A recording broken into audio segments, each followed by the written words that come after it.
Bonjour à tous. Quand vous faites ce qu'on appelle de la compliance offensive, c'est-à-dire de l'influence, du lobbying, des affaires publiques, des affaires sociales, il est très important d'être éthique. Mais cela signifie aussi de bien identifier les différentes parties prenantes qui sont face à vous.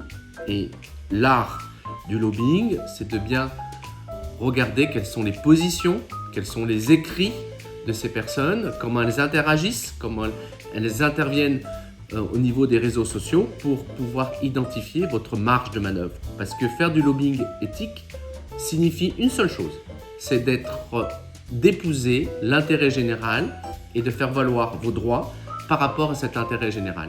C'est une chose difficile, mais un outil auteur que j'ai créé sous une application vous permet de pouvoir les identifier rapidement et de connaître leur interaction. Nous allons traiter aujourd'hui le sujet d'une application très utile quand on fait de la veille d'actualité, la veille de parties prenantes, qu'on travaille avec des personnes de l'extérieur et qu'on a besoin de savoir qui elles sont, qu'est-ce qu'elles font, quelles sont leurs postures, comment elles interagissent. Donc la première d'entre elles, par exemple, c'est pour un de mes clients dans le domaine de l'énergie. Donc on va voir qu'il y a un certain nombre de personnes qui sont identifiées dans ce domaine de l'énergie, qui sont ici, et certaines, on a mis pour le moment que les personnes qui sont une potentialité d'agir dans notre sujet. Donc il y a des gens de l'ADEME, il y a des gens du Sénat, il y a des gens de l'Assemblée nationale et compagnie.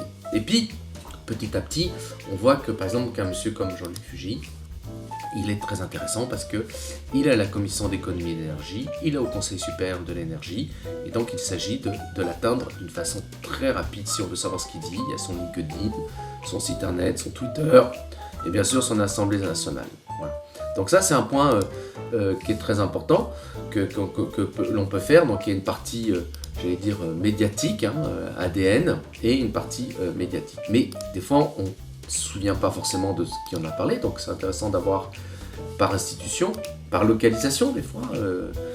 Ça peut être par exemple sur la Savoie, on voit qu'il y a des gens qui ont travaillé à l'Assemblée. Chaque fois on peut rentrer à l'intérieur pour voir qui est cette personne, qu'est-ce qu'elle fait, qu'est-ce qu'elle agit, toujours sur des aspects RGPD très importants, et des fois par fonction. Quels sont mes députés qui travaillent dessus? Voilà, ça peut être tous ces sujets-là qui reviennent et qui nous permettent d'être efficaces sur cela.